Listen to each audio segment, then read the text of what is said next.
मैं Ravindra Kumar, secretary sports. आज sports के बारे में जो भी डेवलपमेंट हुई यूटी में उसके बारे में बात करूंगा। प्रेजेंटली हमने क्या किया और आगे हम फ्यूचर में हम क्या करने जा रहे हैं उसके बारे में मैं बात करूंगा। सबसे पहले तो एसडीपी में काफ़ी काम हुए हैं इस साल में।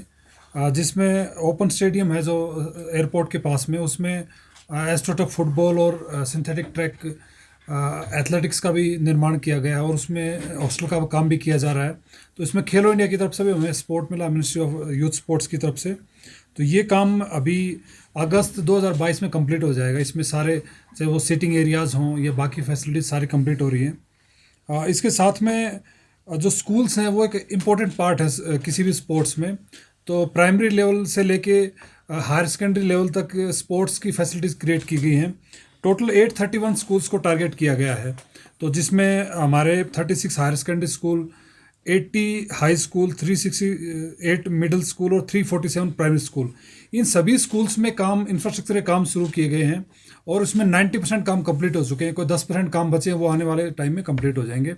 तो हमारा फोकस है कि बच्चों को हम यंग एज में पकड़ें और उनको फिर स्पोर्ट्स के लिए उनके ऊपर मेहनत करें, जिससे कि अच्छे स्पोर्ट्समैन फ्यूचर में तैयार हो सकें।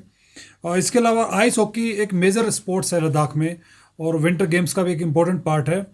तो सभी सब डिवीज़न में, जो 10 सब डिवीज़न है, उसमें काम चल रहा है इसके ऊपर। इसमें हमारा 30% हमारी अभी तक प्रोग्रेस है और इसका मकसद ये है कि सब डिवीज़न लेवल के ऊपर आइस हॉकी के इंटरनेशनल साइज़ के रिंग्स हैं उसको तैयार किया जाए और उसमें फैसिलिटीज़ क्रिएट की जाएँ।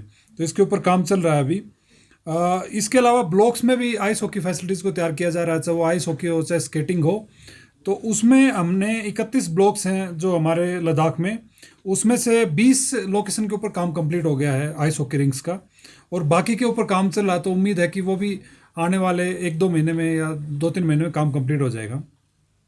दोनों डिस्ट्रिक्ट हेडक्वार्टर में, लेह और करगिल में, मल्टी स्पोर्ट्स स्टेडियम का निर्माण किया जा रहा है जो इंडोर होंगे। इसमें मेनली लेह में एनडीएस स्टेडियम में किया जा रहा है और दूसरा करगिल में जो हमारा ऑलरेडी एग्जिस्टिंग स्टेडियम है उसी में निर्माण किया जा रहा है।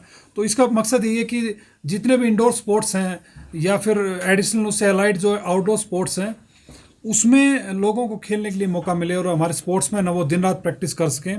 और इन्हीं के साथ में जिम्नेजियम का भी उसमें प्रोविज़न रखा गया है, जिससे कि स्पोर्ट्समैन जिम को भी यूज़ कर पाएँ किसी भी स्पोर्ट्स के लिए। इसके अलावा स्पोर्ट्समैन के लिए हॉस्टल्स और की फैसिलिटीज़ को क्रिएट किया जा रहा है। लेह में भी और करगिल में भी, दोनों के ऊपर काम शुरू हो चुका है और आने वाले सीज़न में हम इसको कंप्लीट कर देंगे। तो स्पोर्ट्समैन, क्योंकि मैक्सिमम एरियाज से बाहर से भी बच्चे आते हैं, तो उसको कैटर करने के लिए स्पोर्ट्स हॉस्टल का निर्माण किया जा रहा है। जंस्कार और द्रास में विंटर स्पोर्ट्स को काफ़ी प्रमोट किया जा रहा है और अभी कंसेप्ट स्टेज के ऊपर हमने विंटर स्पोर्ट्स एकेडमी का हम अभी प्लान कर रहे हैं, जिससे कि आने वाले टाइम में टूरिस्ट के लिए भी और स्पोर्ट्समैन के लिए भी दोनों तरह की फैसिलिटीज़ मिलेंगी, चाहे वो विंटर स्पोर्ट्स हो चाहे उससे रिलेटेड स्पोर्ट्स हो। तो उसके ऊपर काम किया जा रहा है। एक मेजर डिमांड थी दोनों डिस्ट्रिक्ट में जितने भी आइस हॉकी प्लेयर हैं कि round the year ice hockey को प्रमोट किया जाए। तो उसके लिए लेह और करगिल दोनों में 24/7 round the year ice hockey close ring का निर्माण किया जा रहा है। तो उसमें चाहे वो रूफिंग का प्लान हो चाहे मैकेनिकल चिलिंग का प्लान हो, तो उन सभी के ऊपर काम चल रहा है और आने वाले सीज़न में हमें उम्मीद है कि हम इसको कंप्लीट कर देंगे। और जो हमारे आइस हॉकी प्लेयर्स हैं जो समर में या ऑफ सीज़न में जो खेल नहीं पाते, तो उसमें हमारे बच्चों को काफ़ी सपोर्ट मिलेगा और बच्चे आइस हॉकी में काफ़ी आगे तक जा सकेंगे हमारे। करगिल में भी एस्ट्रोटर्फ फुटबॉल और सिंथेटिक ट्रैक फुटबॉल का निर्माण किया जा रहा है। इसमें काम शुरू हो गया है और ये जो साई सेंटर है जो प्लेटू के ऊपर, उसी की ज़मीन के ऊपर काम किया जा रहा है, जिससे कि साई के स्पोर्ट्समैन को भी फ़ायदा मिले और बाकी हमारे स्पोर्ट्समैन को भी फ़ायदा हो। हॉर्स पोलो एक पुराना हमारा गेम है, लद्दाख का ट्रेडिशनल गेम है। तो इसमें द्रास में और चुशोत में दोनों जगह जो स्टेडियम है उसका निर्माण किया जा रहा है और फैसिलिटीज़ क्रिएट की जा रही हैं। तो उससे गेम को प्रमोट किया जाएगा। और इसी साल हमने द्रास में फर्स्ट एलजी हॉर्स पोलो कप भी हमने ऑर्गेनाइज़ किया था, तो जिसमें काफ़ी अच्छा रिस्पॉन्स देखने को मिला है। एनडीएस स्पोर्ट्स स्टेडियम में मल्टीपर्पज़ इंडोर हॉल कंप्लीट हो गया है, तो इसको हम कभी भी पब्लिक को डेडिकेट कर सकते हैं। तो उसमें जितने भी इंडोर गेम्स होंगे हम उसमें फोकस कर रहे हैं। इसके अलावा चांगथंग डेवलपमेंट पैकेज में चुशूल, श्योक, मुद, हानले, कोरजोक, इन सारे लोकेशन के ऊपर चांगथंग डेवलपमेंट पैकेज में मल्टीपर्पज़ इंडोर स्टेडियम का निर्माण किया जा रहा है, जिससे कि जो रिमोट एरियाज़ के बच्चे हैं वो स्पोर्ट्स में पार्टिसिपेट कर सकें। प्रधानमंत्री जन विकास कार्यक्रम, इसमें दोनों डिस्ट्रिक्ट में काम किया जा रहा है। इसमें जंस्कार, चिकतन, सरगोल और लुंगनाक, तो इन सभी जगहों के ऊपर 5 करोड़ रुपया के पर स्टेडियम के हिसाब से इंडोर स्टेडियम का निर्माण किया जा रहा है, जिससे कि इन सभी सब डिविजन्स के ऊपर बच्चे प्रैक्टिस कर सकें। इसी के तहत ले में न्योमा, दुर्बुक, पेनामिक और स्पितुक, इनमें भी प्रपोजल है कि हम इंडोर और आउटडोर हम गेम्स को स्टेडियम तैयार कर सकें। तो हमारी काफ़ी डिमांड थी लोगों की, तो उसका ड्राफ्ट हमने तैयार कर लिया और हमने डिस्ट्रिक्ट्स को भेजा हुआ कमेंट्स के लिए। तो एसोसिएशन के साथ में डिस्कस करके उसको फाइनल किया जाएगा अभी। इसके अलावा हमारी जो यूटी बनने से पहले हमारे स्पोर्ट्समैन पार्टिसिपेट नहीं कर पाते थे, क्योंकि हमारा अलग से कोई कोटा नहीं होता था। तो लेकिन जब से यूटी का निर्माण हुआ तब से हमारे प्लेयर्स नेशनल चैंपियनशिप में पार्टिसिपेट कर रहे हैं, चाहे वार्सिटी चैंपियनशिप हो, चाहे साइकिलिंग चैंपियनशिप हो, चाहे आइस हॉकी चैंपियनशिप हो। तो हमारी अलग से यूटी की तरफ से एक अलग से टीम रिप्रेजेंट कर रही हो लद्दाख को। तो हम उसमें हमारे प्लेयर्स को हम काफ़ी सपोर्ट कर रहे हैं और हमें उम्मीद है कि बच्चे उसमें अच्छा करेंगे। एक मेजर कंपोनेंट है स्पोर्ट्स में इक्विपमेंट्स के लिए, क्योंकि हमारे जितने भी गेम्स हैं उसका इक्विपमेंट काफ़ी एक्सपेंसिव है। तो उसको लेकर हमने इस साल 35 लाख के आर्चरी इक्विपमेंट हमने परचेज़ किए हैं, जो हम डिफरेंट हायर सेकेंडरी स्कूल्स में दे रहे हैं और इसके अलावा एसोसिएशन को भी हमने दिया है। इसके अलावा जिम्नास्टिक के लिए 25 लाख के इक्विपमेंट हमने प्रोवाइड किए हैं। आइस हॉकी के लिए लगभग 1 करोड़ रुपए के इक्विपमेंट हमने प्रोवाइड किया है। तो इस साल हमारी कोशिश है कि जितने भी फैसिलिटीज़ हम क्रिएट करें, चाहे वो स्कीइंग हो, आइस हॉकी हो, चाहे स्केटिंग हो, या और जितने भी गेम्स हैं हमारे जो हम जिसमें हम प्रमोट कर रहे हैं, तो उन सभी में हम उसको सेचुरेट कर दें इक्विपमेंट्स की तरफ से, जिससे कि बच्चों को खेलने में कोई प्रॉब्लम ना आए। तो उसके ऊपर काम चल रहा है। और डिपार्टमेंट का फोकस ये है कि एडवेंचर स्पोर्ट्स और विंटर स्पोर्ट्स, जो लद्दाख की स्ट्रेंथ है उसको हम प्रमोट करें, और उसके लिए जो भी रिक्वायर्ड इंफ्रास्ट्रक्चर है या ट्रेनिंग है उसको हम अपनी तरफ से प्रोवाइड करेंगे। तो स्पोर्ट्स डिपार्टमेंट की तरफ से हम जितने भी इसमें डायमेंशंस हैं स्पोर्ट्स की, उसके ऊपर हम काम कर रहे हैं। और उम्मीद है कि आने वाले टाइम में लद्दाख में एक अच्छा स्पोर्ट्स के लिए इकोसिस्टम तैयार होगा और हमारे बच्चे नेशनल और इंटरनेशनल लेवल के ऊपर परफॉर्म करेंगे और वहाँ पर वो जीत कर भी आएंगे। तो यही मेरी तरफ से एक इसमें ब्रीफ था स्पोर्ट्स के बारे में। आपकी तरफ से कोई भी पॉइंट हो आप डिस्कस कर सकते हैं। सो आइस हॉकी के रिलेटेड जो टीम है, नेशनल टीम, ये लद्दाख के ज़्यादातर प्लेयर्स ही रिप्रेजेंट करते हैं। तो इस स्पोर्ट्स का रिकग्निशन कि स्टेटस किस तरह से है और एडमिनिस्ट्रेशन इस पर किस तरह से काम कर रहा है आइस हॉकी को एक रिकग्नाइज स्पोर्ट्स बनाने के लिए? आइस हॉकी नेशनल जो हमारी मिनिस्ट्री है उसकी तरफ से रिकॉग्नाइज कर दिया गया है, और सेंटर में जो भी सी लेवल ग्रुप सी लेवल की पोस्ट हैं उसमें आइस हॉकी को ऐड कर दिया गया है। उसके अलावा आइस हॉकी के अलावा आइस स्केटिंग भी है उसमें, और स्कीइंग भी उसका पार्ट है। तो वो उसका पार्ट नेशनल लेवल पर उसको रिकॉग्नाइज कर दिया गया है, और हमारे बच्चे जो अच्छे अचीवमेंट है वो नेशनल लेवल पर उसके लेवल पर पोस्ट भी उसमें ले सकते हैं। और दूसरा सर, जो आइस हॉकी का एक रिंक है हमारे जो सेक्रेटरीट के ऑपोजिट इंडियस ग्राउंड में है, वो काफ़ी समय से पेंडिंग था और इनकम्प्लीट सुनने में आया। उसका डिज़ाइंस में भी कोई इश्यूज है करके, तो उसको किस तरह कब कंप्लीट किया जाए सर? ये 2010 से रिंग बना हुआ है और इसमें कोई खास डेवलपमेंट हुई नहीं है पिछले 10 साल में। लेकिन जब से यूटी का फॉर्मेशन हुआ तब से हमने इसमें काफ़ी मेहनत की, और इसमें मैं बताना चाहूँगा कि इसके लिए फंडिंग की अभी कोई प्रॉब्लम नहीं है। जो छत का डिज़ाइन वो अभी कंप्लीट हो चुका है और उसका टेंडर भी दोबारा हो गया है।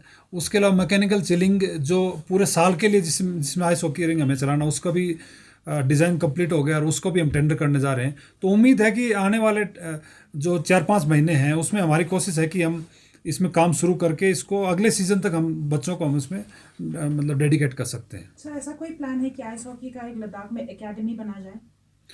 आइस हॉकी को जो स्टेट लेवल या यूटी लेवल खेलो इंडिया सेंटर में प्रमोट कर रहे हैं, जो डिफरेंट स्टेट में सेंटर ऑफ एक्सीलेंस भी क्रिएट हो रहे हैं। तो हमारी कोशिश है कि हम इसको खेलो इंडिया स्टेट सेंटर इसको डिक्लेयर करें, जिससे कि बच्चे आने वाले टाइम में उनको कोचिंग की भी फैसिलिटी मिल सके और जो बाकी फैसिलिटीज़ वो भी सेंटर की तरफ से भी प्रोवाइड की जा सके। सर, ये करगिल में विंटर स्पोर्ट एक्टिविटीज़ इस साल भी चलेगी इस विंटर में? लेह में तो अभी कोविड की वजह से अभी बंद है। करगिल में देखिए, हमारी कोशिश है कि बच्चों की प्रैक्टिस ना छूटे, तो हम जो भी कोविड की गाइडलाइंस हैं, चाहे वहाँ बच्चे प्रैक्टिस करें अपनी, हम प्रैक्टिस और ट्रेनिंग के लिए हमारी कोशिश है कि बच्चे कंटिन्यू करें, क्योंकि हमें यही सीज़न मिलता है। तो लेकिन हो सकता है पब्लिक को हम उसमें इनवाइट ना करें, जो गेम्स वगैरह होंगे। तो हमारी कोशिश ले में भी यही रहेगी कि ले में भी एटलीस्ट हम जो चैंपियनशिप है उसको हम कंटिन्यू करें, एटलीस्ट बच्चे हमारे प्रैक्टिस कर पाएंगे। अदरवाइज बच्चे अगर प्रैक्टिस नहीं करेंगे तो फिर बच्चों के लिए मुश्किल हो जाएगा उसमें। जैसे ये जो करगिल विंटर एक्सपीडिशन है और दूसरा ज़ंस्कार फेस्टिवल, ये दोनों होगा एज पर प्लान? नहीं, ज़ंस्कार विंटर फेस्टिवल हमने कैंसिल कर दिया, क्योंकि उस फेस्टिवल का मकसद सिर्फ स्पोर्ट्स नहीं था, उसका मकसद ये भी था कि टूरिज्म को भी प्रमोशन मिले। लेकिन जब चादर ट्रैक कैंसिल हो गया, और दूसरा ज़ंस्कार एक काफ़ी रिमोट एरिया है, अगर हमारे टूरिस्ट जाएंगे या ज़्यादा यहाँ से मूवमेंट होगी तो वहाँ अगर कोविड के केसेस बढ़ते हैं तो उससे थोड़ा रिस्क ज़्यादा है। तो इसलिए हमने इस साल कैंसिल किया, लेकिन अगले साल हम उसको पिछले साल से भी ज़्यादा मेहनत से उसको अच्छा करेंगे और अच्छी फैसिलिटीज हम उसके लिए तैयारी कर रहे हैं।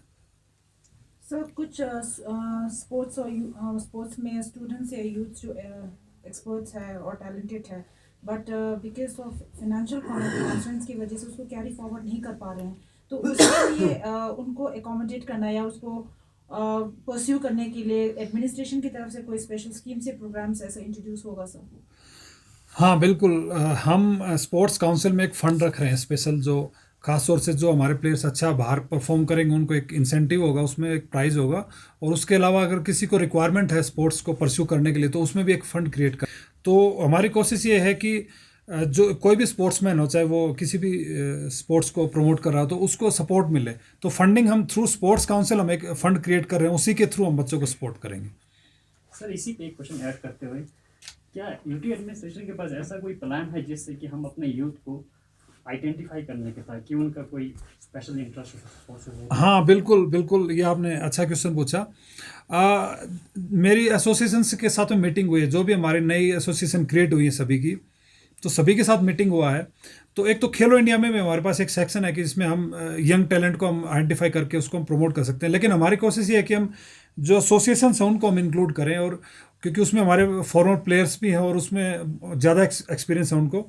तो हमारी कोशिश है कि एसोसिएशन के साथ मिलकर डिपार्टमेंट एक एसओपी डिज़ाइन करे, और डिफरेंट स्पोर्ट्स का डिफरेंट रिक्वायरमेंट है, तो उसी के हिसाब से बच्चों का टैलेंट आइडेंटिफाई किया जाए और फिर उसको हम प्रमोट करें।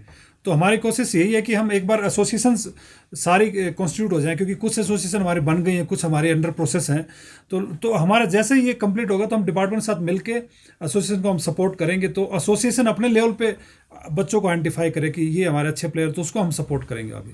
सर, कोई भी स्पोर्ट्स पर्सन जो है वो स्कूल से निकल के आता है, तो बहुत ज़रूरी हो जाता है कि स्कूल्स में जो स्पोर्ट्स की इंफ्रास्ट्रक्चर हो वो अच्छा हो, ताकि बच्चे वहाँ से सीखे और बाद में चैंपियन भी बनते हैं। तो आपकी क्या स्ट्रैटेजीज रहेंगे सर स्कूल में स्पोर्ट्स इंफ्रास्ट्रक्चर को आगे बढ़ाने में? एक तो इंफ्रास्ट्रक्चर का पार्ट है, जिसमें तो मैंने आपको बताया कि 831 स्कूल्स में हम इंफ्रास्ट्रक्चर क्रिएट कर रहे हैं, चाहे उसमें स्मॉल ग्राउंड्स हो या कुछ स्कूल्स में जिसमें अच्छी जगह है उसमें हम सिंथेटिक वॉलीबॉल कोर्ट है या सिंथेटिक बास्केटबॉल कोर्ट ये कर रहे हैं। इसके अलावा हम हर एक स्कूल में, हायर सेकेंडरी स्कूल में आर्चरी को हम प्रमोट कर रहे हैं, क्योंकि आर्चरी हमारा लोकल गेम है और बच्चों में काफ़ी इंटरेस्ट है। उसके साथ में जो जिस स्कूल का स्पेसिफिक रिक्वायरमेंट होगा, मैंने इस साल बजट में भी रखा है कि जिसका जो भी रिक्वायरमेंट होगा हम उसको एडिशनली सपोर्ट करेंगे। उसके अलावा जो हमारे टीचर्स हैं, जो मेन हमारा पार्ट है, तो हम उनकी ट्रेनिंग और कैपेसिटी बिल्डिंग भी करा रहे हैं, जिससे कि बच्चों को वो अच्छा ट्रेन कर सकें। और इसके अलावा इक्विपमेंट हमने इस साल भी सारे स्कूल्स में प्रोवाइड किए हैं और अगले साल भी हम प्रोवाइड करेंगे, जिससे जिस बच्चे का जिस स्पोर्ट्स में इंटरेस्ट हो वो उसमें पार्टिसिपेट कर सके। तो हम अपनी तरफ से स्कूल्स में काफ़ी फोकस कर रहे हैं, क्योंकि बच्चे हमारे जो बड़े चैंपियन बनेंगे वो स्कूल से हमारे निकलेंगे। तो हम काफ़ी इसमें कोशिश कर रहे हैं कि स्कूल लेवल पर ही हम बच्चों को पकड़े और फिर आगे हम उसको ट्रेन करें।